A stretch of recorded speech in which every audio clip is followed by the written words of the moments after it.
ladies and gentlemen, this is the playoff edition of Straight from the Block, only on 92.6 WKBP. The Spot. I am your host, as per usual, Deplano co-host. Holla at him. You already roll with this, man. It's your boy Questro, aka Crip Baylor. Stop playing me. You heard? Let's get it. You already know what it is, man. Aston Martin, aka Mr. Martin, man. We ready, man. Playoffs is lit. Litty. How should we start? Well, let's just start with something simple. Right now, Phoenix is playing Minnesota Timberwolves. They are down 1-0 in this series. 78-71 into the third quarter, going into the fourth. Halftime, Indiana Pacers is up against the Milwaukee Bucks. The Bucks is up in that series 1-0. And then later on, we got the Mavericks playing the Clippers, and the Clippers are up 1-0 in that series.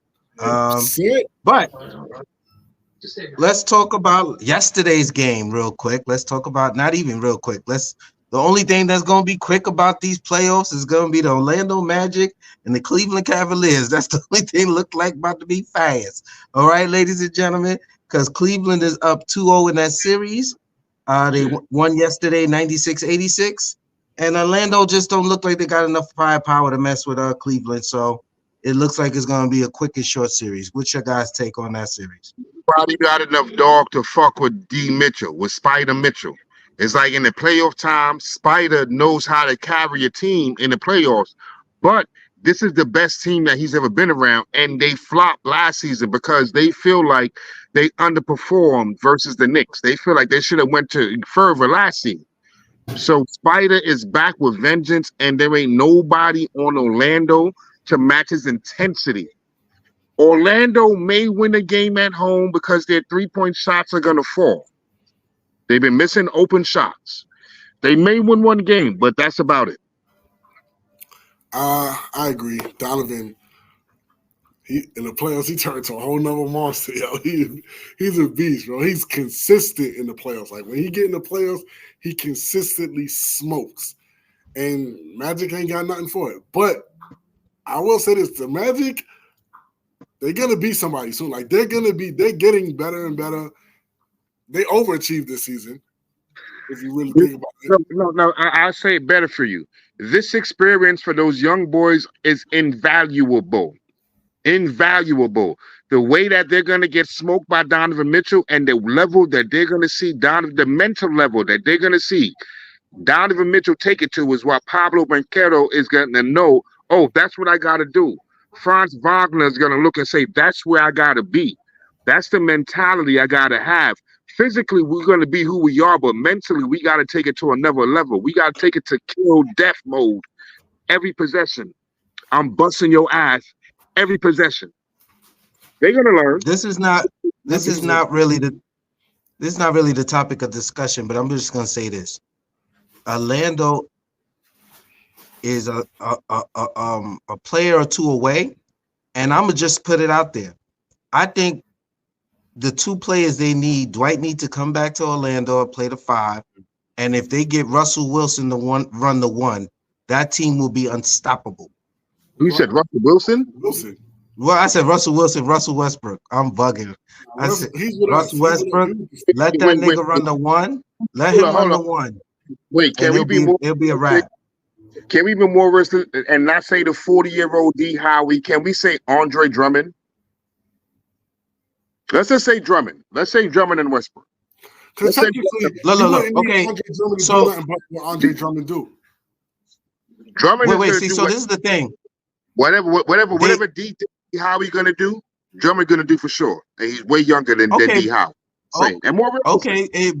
And that's fine, okay. But my theory is that they need a strong veteran who can be as dominant as I know Dwight could be.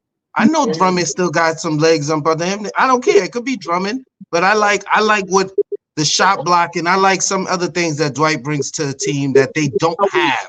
D. Howard is not playing. Wait, D. Dwight Howard is not playing 30 to 40 minutes on anybody's roster in the NBA in 2025. But K, we didn't say he has to. They're a young squad. They just need somebody to come in there and defend for them against the bigs. So listen, I'll give you an example.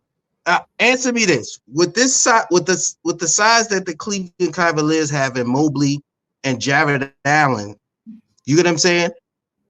I could see Drummond being formidable, but Dwight Howard is the type of guy that could lock up a Jared Allen, right, and give him problems on the other end.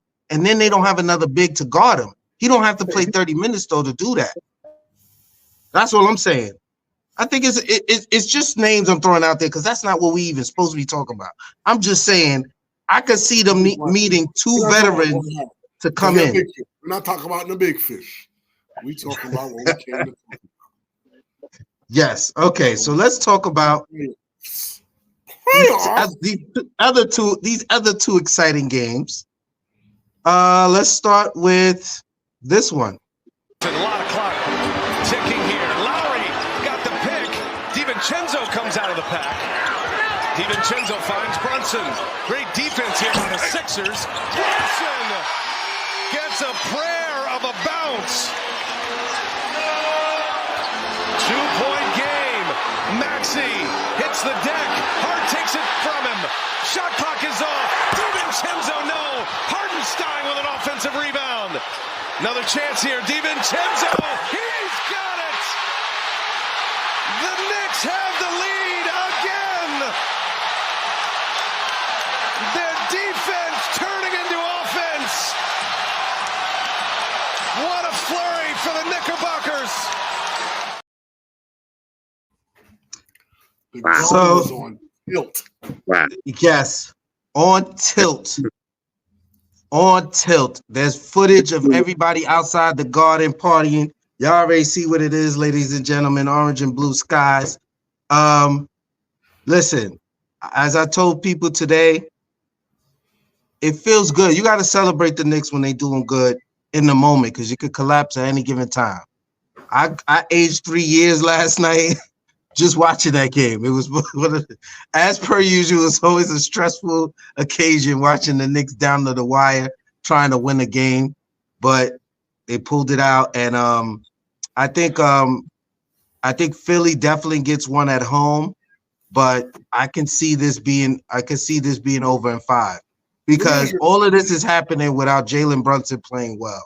And so why do niggas have so much faith in the Sixers? How long I've been telling y'all that I have no faith in the Sixers. They're not as good as everybody tries to make them to be. They're not. They ain't been good since Kawhi took the air out of them niggas. Like, I don't see if Joel Embiid if he gonna try to win, he gotta leave. He ain't gonna get it there. Or he need a whole full season of no injuries to see him and Tyrese Maxey together, full strength. But I don't see them niggas winning one game, bro. I big Joel Embiid for playing. I know you can tell he's not 100%. You can tell he's mashed up. So I give him respect for even playing in this day and age where niggas sit down for every little thing. So I give him respect for that. But he's not 100%. It's a dub. Maxey's a monster. Maxey's a monster. Everybody else, they're not doing what they're supposed to do. Like you said, Jalen Brunson's not even playing that good, and they're winning. Like, you know what I'm saying? Like, that whole last, what they score, like 8 points in 20 seconds or some craziness like that? 24 seconds, 8 points. That whole last sequence, they can try to blame it on a foul or whatever. Let's keep it funky. All right, Maxey did get fouled, but Maxey also, to get the ball, pushed. He pushed. Yeah, he pushed Josh Hart. Yep. The ref let everything slide. But then, y'all got another opportunity because Son missed. And what did y'all not do? It was 4 dudes down there. Nobody boxed out. So Hartenstein, a.k.a. I'm invited to the cookout. Easy offensive rebound. Kicks it out to Evil Red. Game done. Simple. Y'all, you did it to yourself. Yo, you call him Evil Red, my nigga? That's a good name. That's a funny name. Evil Red. It's Evil Red. AKA, I'm invited to the cookout, and then Evil Red. Yeah, Hartenstein is AKA. Hartenstein is I'm invited to the cookout. They killed themselves. Like, Knicks gave them every opportunity to get that dub. Well, shout out to the most improved player, Tyrese Maxey, if you guys don't know, he did win the award. So he won it? He won it, yeah. Hey, that was who my pick was, right? So let me say this. With 39 minutes, if the game would have ended at 39 minutes and 60 39 seconds?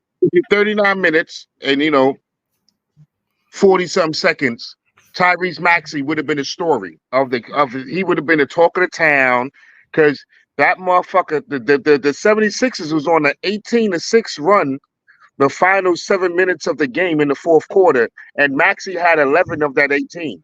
So Maxey himself was on an 11-6 run versus the Knicks in the fourth quarter, including the clutch time.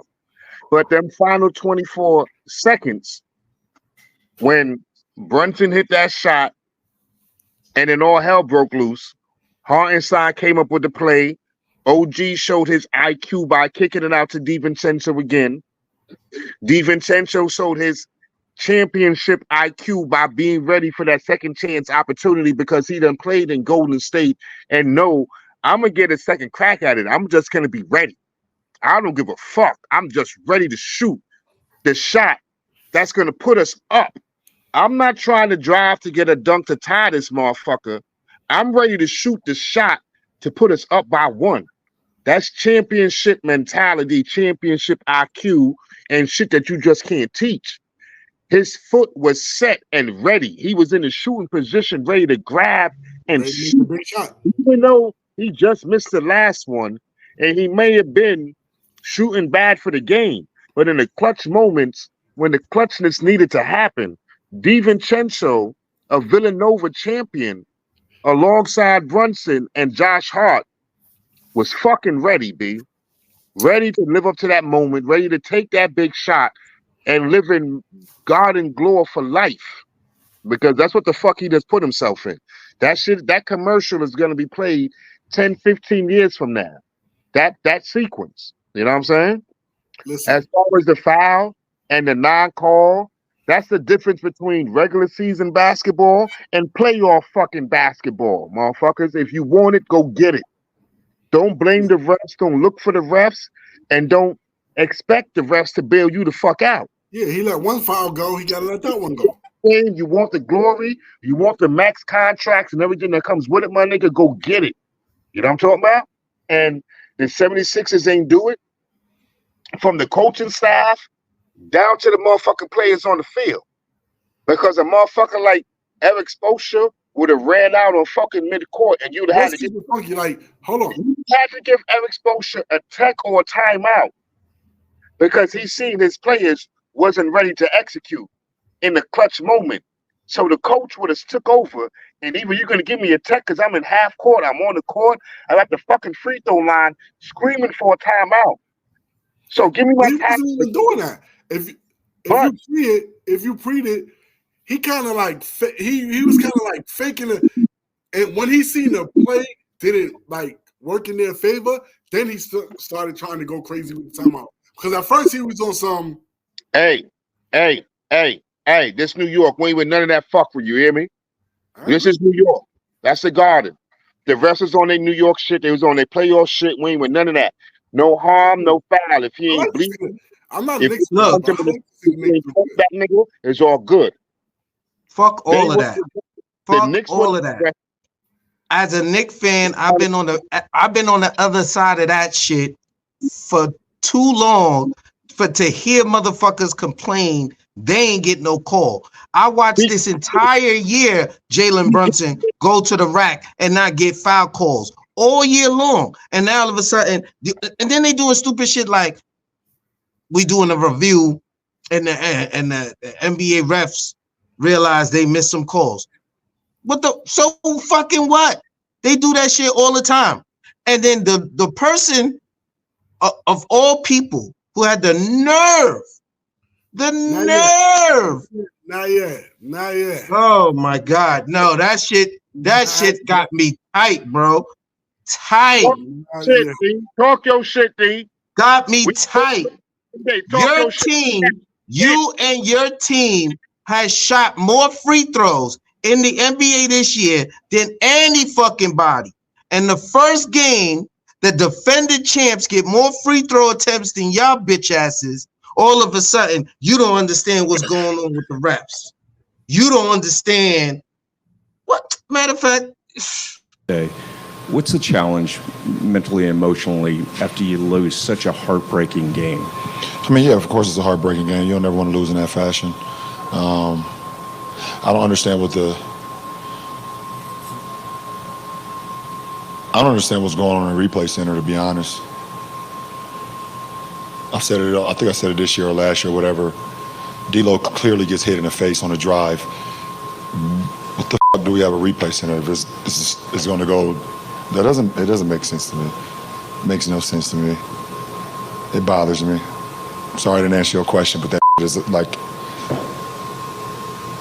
And then I just saw what happened with the Sixers Knicks game too. What are we doing?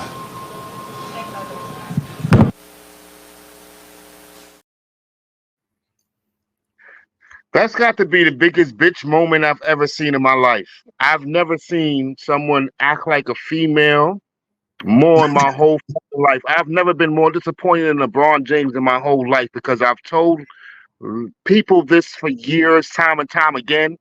I am not a LeBron hater. I'm a fan. But to see you act like a bitch, how dare you complain? How dare you compare a foul that happened to D'Lo in the late third quarter when you were up by 18 fucking points? 20. You were up by 18 fucking points when the call didn't go your motherfucking way. 18 points. In the fourth quarter, you began with a 17-point lead, and that shit disappeared because of not the fucking referees, because of Denver's greatness. How dare you not mention Jamal Murray and give credit? How dare you not mention what Denver did? How dare you not mention everything that y'all didn't do? You want to talk about the fucking referee, and then you want to walk off. If he would have sat there and answered more questions, cool. But you want to walk off like this shit bothers you so much, and you in the same category as the fucking 76ers. How dare you? How dare you? I could totally understand the 76ers feeling some type of way because the call may have not went their way. But I don't give a fuck because it's called playoff basketball. But they can complain about a foul not being called because it was literally game-changing and momentum like the last 24 seconds of the game. But for you to compare something that happened in the third fucking quarter when your team was up by 18 to that, try to. Blood, let me say this real quick. Real quick before you go on your rant, Quest, because the floor will be yours. Okay, two things. I watched the interview. I watched the post game, right? That question was already identified as the last question. So he did a dramatic walk-off. You know what I'm saying? So there wasn't supposed to be any more questions. They said last question, that guy asked that question, and then he did all of that. So it's not like there was more questions to be had. But let me tell you, I tried to upload the video. I didn't get a chance to do that, but I wanted you guys to see it. I replayed the last 2 minutes, like almost 2 minutes of that game. And I watched it over and over. And D'Lo got this layup high off the glass on the left-hand side of the backboard. And I kept asking myself, is this where he was talking about he got fouled? And then they called a foul on him versus Jamal Murray. He was bitching. Then the next play down, he goes to the rim, scores. He's bitching. Where's the foul call? I'm like, then it's a melee all of a sudden after he caught the steal from Murray, right? And they go on the other side, and there's a melee of people falling. There's contact everywhere. Porter Jr. catches it, splashes for three. But the one thing I will say for sure, I don't see Denver complaining. They focus like a motherfucker. You see nothing but complaining over this side. And then let me tell you what was the best part about all of this. I don't know about y'all, but like I said, I wish I could play this video. The best part about this whole shit is after Jamal Murray hit the shot, he fell, right? Boom, falls back. Guess who fell behind him?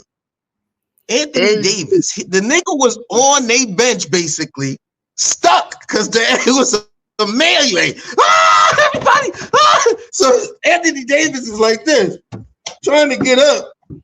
He can't even get up after getting that shot. Get shot off. But anyway, I digress. The floor is yours, Mr. Bayless. Bayless, take us home, baby. Nah, it's my turn. I've been telling you niggas for years. I'm just now seeing this shit. This is the problem I've always had with LeBron. Bitching. He too big and too nice to be bitching, bro. He bitch for especially when I hate a nigga that initiates contact and gets mad about contact. And then still bitch. Yep. Nigga, you initiated the contact, nigga. Fuck is you bitching about? Bro. To try to blame the refs, like you said, Kay, the play that you talking about had nothing to do with the outcome of the game. So for you to try to swivel your way, take your ass whooping like a man. Y'all niggas was up 20. Y'all smoked the lead again, because game one, they did the same thing. On game one, I wouldn't even see the first quarter. I turned it in the second quarter. I'm like, oh, okay, LA. They was up by like 15. I turned around, tie game, and LeBron hit that bullshit ass 3 before the half to go by 3. Nigga, y'all did this shit 2 games in a fucking row.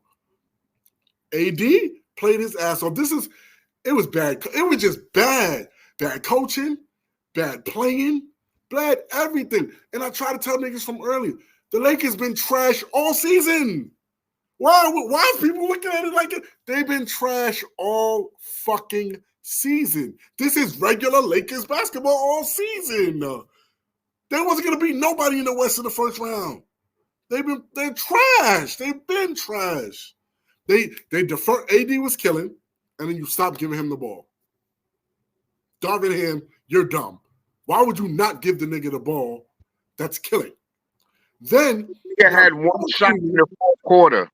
He had one shot in the Joker. He came with under 2 minutes to go. They double teaming Joker while y'all up fucking 18-20. What are you double teaming for? If he scores, it's 2 fucking points. Y'all double teaming, leaving open 3. These niggas is hitting. And shout out to Aaron Gordon, because Aaron Gordon, that was the play of the game. That shit of what he did, that hustle, is shit that you don't see on the fucking stat sheet. Shit like that. Shit you don't. If he doesn't do that, it's a different outcome probably for the game. That hustle and to be able to steal a rebound. No. It was an errant pass from the Joker, but he grabbed it over Aaron Reeves and another Laker who was too small. They both had their hands on it. Kept his feet and bounced like a wide receiver. And then pass it to the open man. Pass it to Michael Porter that hit that trade that tied the game up at 95-95. And hold on. I do want to say another thing. I don't know why niggas ain't act like they didn't see Jamal Murray cranking on LeBron in game 1. He threw his shit second game. But we didn't see him dunk on LeBron in the first game? Y'all didn't see that one? It was just me? Okay, whatever. I guess I'm the only person that's seen that. Cool. He got backed on. And you think that was going to get past my eyes? No, nigga, you got fucking dunked on by Jamal Murray. You had to get that block in game 2 to get your fucking couth back because the nigga punched it on your bunch ass. But anyway, I'm not disappointed. That's regular LeBron shit. AD did the same thing. AD walked off too. Jamal Murray. I'm dying. Look, I'm gonna watch AD's post game because the way he looked, and shout out to White Bread trying to figure out, like thinking there was a way they could have stopped him. They put the defensive player in the year on. They put it on Jamal Murray, and sometimes the best defense is a better offense. I'm glad y'all went to AD.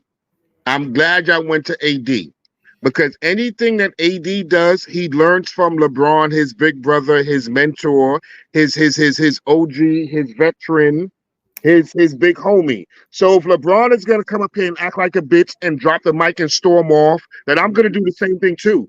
Let's be bitch. LeBron does it, and it's good for LeBron, and it's good for me too, because I'm a fucking baby. You know what I'm talking? If LeBron wants to complain about not winning the Defensive Player of the Year award from fucking 2005 on his podcast, then I'm going to complain about not being in the top 3 finalists for the Defensive Player of the Year this year because I played 72 games. If LeBron can complain about 2005, I can complain about 2023. Anything that LeBron does, AD does it too. One bitch leading another, my nigga. And it's crazy because I never spoke about LeBron like this, and I felt bad calling him a bitch because I really am a fan. Don't feel bad. You act like this and you're a leader, and I see the rest of your peoples doing bitch shit behind you, my nigga. I gotta call it for what the fuck it is, my nigga. You leading a bunch of bitches. Hey, I call him a bitch all the time. It feels amazing. It feels great.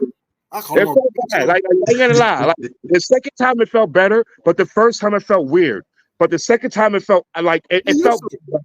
If I say it more and more, maybe I'll get. You know why? You know why? Because it's coming straight from here. That's why I feel better, because you know it's genuine. We don't pull punches. We ain't biting our tongue. We say what we say, and that's what it is. Straight from the block. So we're gonna give it. You know, we're gonna say it how it is. And the reality is, you bringing up the replay center had no bearing on the game. No bearing on the game. Nobody even asked what are we doing? Why are you even bringing this up? And let me tell you something. This is the only thing I love about LeBron. One of the things I love about LeBron. He's a master manipulator. So this whole thing is a head fake to get people to pay attention. Now they're gonna go into LA, get all the damn foul calls for no damn reason, so they could win a game. This is all, this is all plotting and planning. You know what I'm saying? You're not Phil Jackson. You're not Pat Riley. You're a fucking basketball player. So don't try to manipulate shit for the next game. Fuck all that. The Denver Nuggets were 9-0 in the last in their 9-game win streak versus the Lakers. The Lakers in every single game had an advantage in the free throws. Last night, the 10th W in a row was the first time the Nuggets had a fucking advantage. So don't give me no fuckery about, I'm planning for the referees the next game. Fuck all that, my nigga.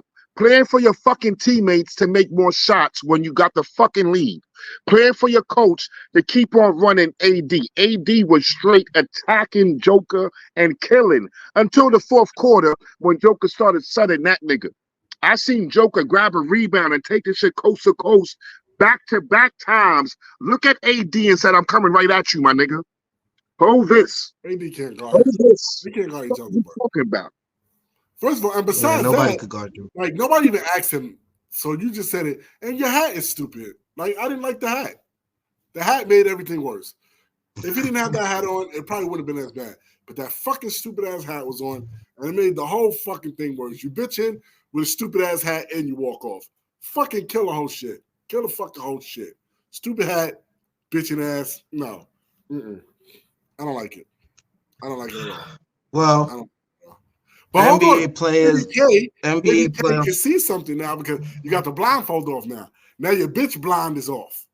Your bitch blindfold is off. Now you're gonna be seeing so much more bitch shit. It's like a whole new world. You're gonna see like all the bitch that you're like, holy fuck. Listen, in the first quarter, it was early in the game. It was the first quarter. LeBron James claimed that he got fouled. He claimed that Jamal Murray swiped down and hit his hand. And when they went to the replay center, it clearly showed that he didn't get touched at all. But he was complaining. He was looking around as soon as the play happened because he missed the fucking layup. Jamal Murray swiped down and ain't touched shit. And as soon as the referees blew the whistle, Jamal Murray said, nah. And LeBron looked at him and the referee said, yeah, let's go. And when the shit played on the big screen, that he didn't get touched at all. He was quiet. LeBron James is the Shawn Michaels of the NBA. That nigga sell the fuck out of this shit. You remember how Shawn Michaels used to do? That nigga LeBron be selling the fuck out of nothing. Before we get off topic, I'm not going to be him. I'm not going to be a Laker. I have to give, once again, the utmost credit to the Denver Nuggets, because they have been playing championship basketball all season long. To me, They have been my favorite to win it all season long, because the shit they did last night is the shit I've been trying to told y'all every time y'all ask me who's the best team I've seen so far. I don't see a team beating Denver. It's not only the Lakers. The Lakers are going to get swept, but I don't see a team in the league beating beating Denver in 7. I don't. They have another level. They toy with people and let you get up by 15 in the third quarter. Because when they when they tighten their screws on defense and they're gonna make like 8 to 10 shots in a row, or maybe 9 out of 12 shots. They're gonna go on a run, and they just know you ain't gonna be able to fuck with them. I don't care who you are. The Lakers, I'm just mad. Well, I will say this. But that game the Lakers played last night, as far as AD busting ass, LeBron James went dumb in the fourth quarter. He literally tried to play Jordan and let his teammates carry him to the fourth quarter, and then he tried to be the fucking closer. And missed that wide-ass open jump shot that he shouldn't even took. That's why we show together, because I paused for you to say what the fuck.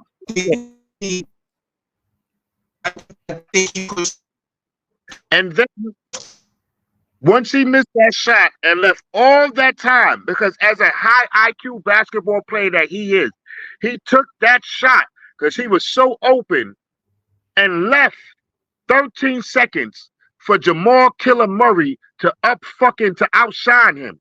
And he's tight about that. And went up there and complained about some dumb shit that had nothing to do with the fucking outcome of the game. And that's why I'm so disappointed. You ain't give Denver credit, my boy. You ain't give Jamal Murray credit. You ain't give Joker credit. Do y'all know that Joker has 4 games in NBA playoff history with 20 and 10. He has 4 games. The rest of the fucking NBA has 4 games.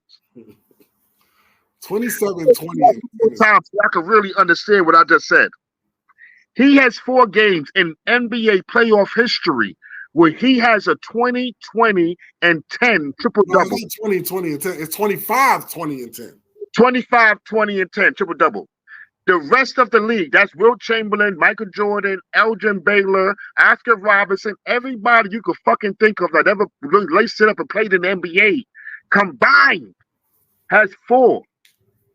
Give Joker his fucking flowers right now. It's his time. The Nuggets about to go back to back. Jamal Murray is that nigga, the most underrated killer in the fucking league is Jamal Murray. And the best nigga playing right now is Joker. I'm telling you. I will say, listen, I want to say this. You giving the props, and shout out to Denver. I got nothing bad to say about Denver. But there is a counterpart. There's only one team in this whole NBA that got a starting 5 that can fuck with them. And they in the East, and it is the Boston Celtics. And I would love to see them go head-to-head in the finals. We don't know if that's going to happen, but if you tell me 1 through 5, the Boston Celtics and the Denver Nuggets are the most complete 2 teams in the NBA right now. 1 through 5. No, 1 through 5 in the playoffs. And I feel you. They are. But I seen Joker make Gobert, who was in the running for Defensive Player of the Year. It's either going to be him or Wemby. I seen the Joker make Gobert non-existent. He gave him 40. Last night, I seen him make AD. AD is nice defensively versus anybody else except for Joker. So, Porzingis, Al Horford, barbecue chicken. Nah, barbecue fucking chicken. I don't think that's the key. I don't think the key is stopping Joker to winning a game. I think the key to beating Denver is to let Joker get what he's gonna get and just go from there. Point blank and period. You got to shut down everybody else. They have the personnel to do that. You got Drew Holiday. You put him on Jamal Murray. Derek White and KCP is a wash. They cancel each other out, right? And then you got Jaylen Brown and Jason Tatum to figure out Aaron Gordon and Michael Porter Jr. I mean, it's not impossible. I think Denver has the size. I think Denver, could still pull that out easy. But I'm just saying that it will be a tough matchup. And Boston plays well defensively. They're a really good defensive team. So the best matchup for them, and they're not ready yet. The two matchups for them, but they're not ready yet. They're not ready this season. It's Minnesota 1 and OKC number 2. But none of them are ready yet. They're not ready to beat Denver this season. Mhm. The best team that's even going to even give Denver a shot to me is who they about to sweep right now. I digress.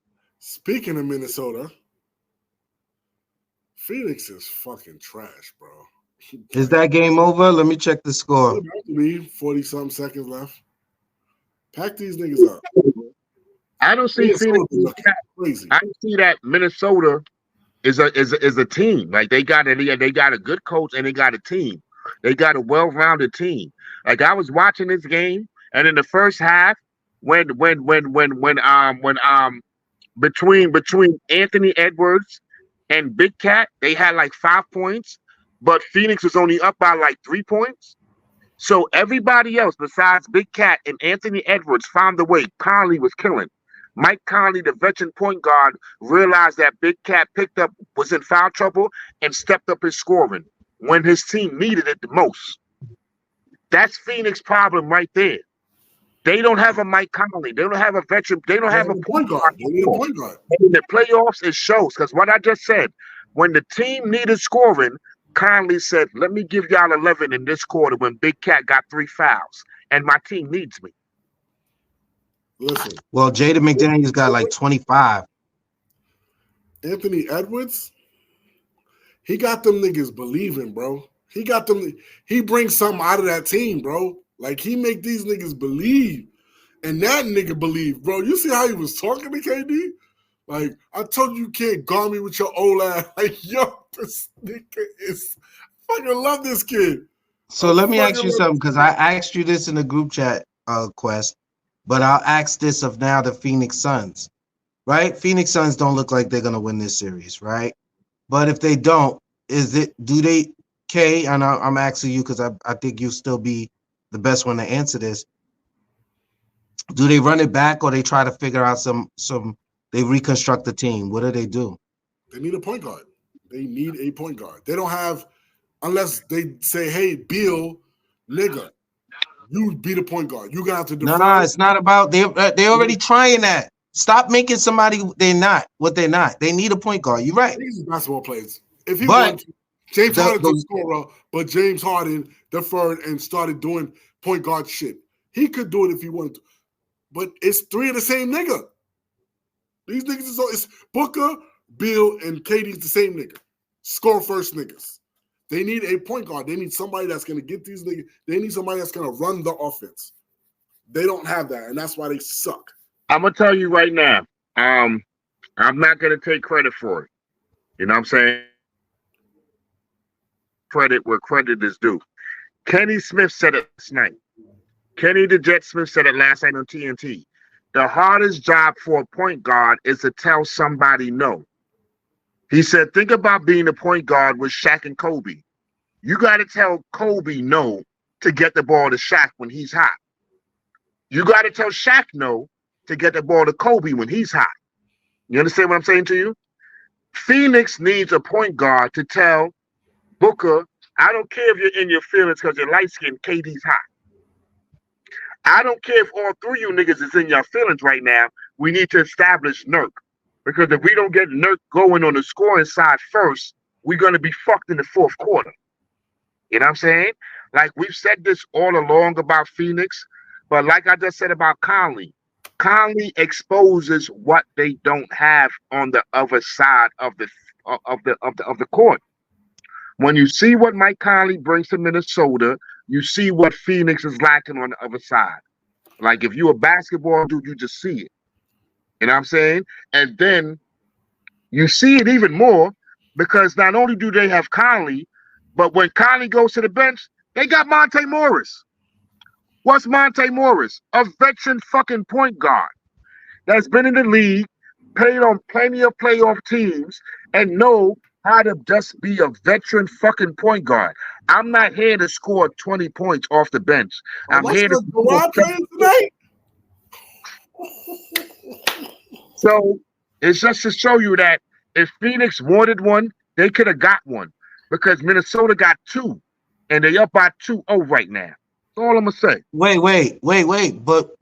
But Phoenix, excuse me, not Phoenix, Philadelphia got 3. They got Lowry, Maxey, and Cameron Payne. They shouldn't have. I mean, listen, there's point guards for them to have gotten. They losing for a whole nother reason. That's not what I'm saying. I'm saying that they got there's point guards they could have got, but they just didn't do it. It is what it is. Payne away. When Monty Williams left, Monty Williams is the nigga that brought Kane Payne back from the D League and the streets and everything else that he was gonna do, the demon. It was Monty Williams that brought Cam Payne to Phoenix and brought him back to the NBA. And then when they got rid of Monty and Chris Paul, they said, Cam, we don't need you either. Go ahead. We don't need you. We don't need a point guard. Hey. Listen, speaking of, shout out to my squad, Clip Set. My son Zuop from the Bando was looking like Shaquille O'Neal. My son Zuop from the Bando. That's what I need him to do. Play like that. Like I'm always gonna big up big basketball. Pause. You can't teach height. We can try all that small ball shit. The best niggas in the league right now is big men.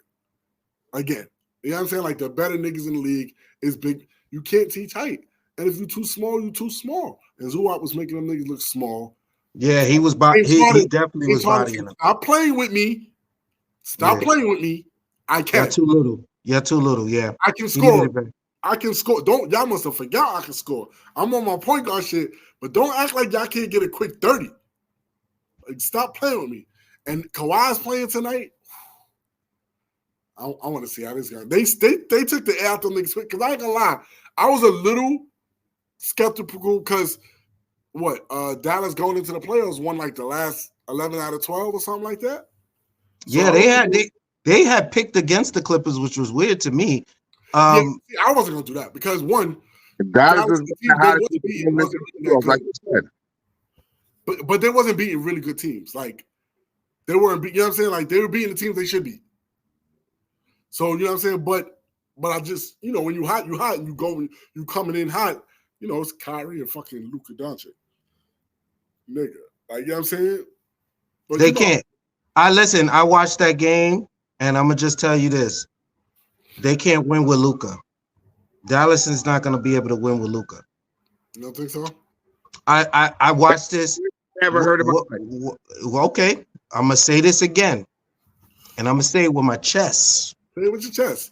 Show the whole New York. Kyrie had more impact on that game than Luka.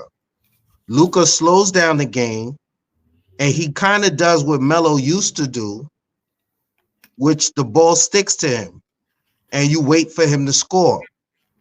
Plus, he was not looking to get other people involved. Kyrie is action. He's always on the move. He is very decisive. He's not taking a whole bunch of time with that rock. And they got the players they need, but if Luka's the guy, I can't see them winning with Luka. It was very clear watching that game. I'm going to say this. I can understand you because you're Nick and you're traumatized by Carmelo. You're traumatized because you have PTSD, like PTSD. Like, well, you know what I'm saying? Like, the Melo era has traumatized you. I'm going to tell you the difference right now. Don't you ever put Melo and Luka in the same category because Luka makes his teammates better. Luka makes game-winning basketball plays besides putting the ball in the hoop. He actually averaged 9.8 assists this season. That's why he's in the running for MVP. You don't got to recite stats to me, okay? It doesn't change what I see. You know who Luka is? Luka's a better Stephon Marbury. He scores, which opens up his assists. And as long as you can knock down the jumper, that's where he gets his assist from. And I'm not taking away from his talent. The dude is nice. I'm watching it though very closely, and I'm seeing how if it's only about Kyrie and Luka bouncing off each other, scoring, they're not going to win. PJ Washington was the only other person that got the most touches on that team in that first game, and some of them was wide open and he missed. But he's a new addition. They iced Tim Hardaway.